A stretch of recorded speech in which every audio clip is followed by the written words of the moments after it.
In this video, I'll show you how to move photos from Google Photos to your SD card.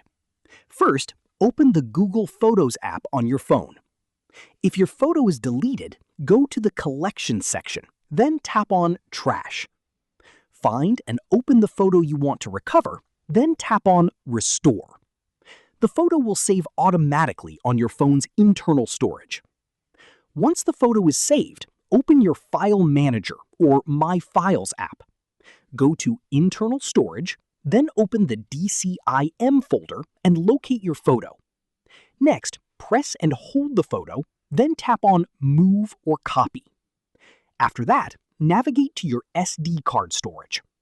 Choose the folder where you want to save the photo, then tap Move Here or Copy Here. That's it! Your photo has now been successfully moved from Google Photos to your SD card. If you found this video helpful, don't forget to like the video, subscribe to our channel, and press the bell icon for more tutorials. Thanks for watching.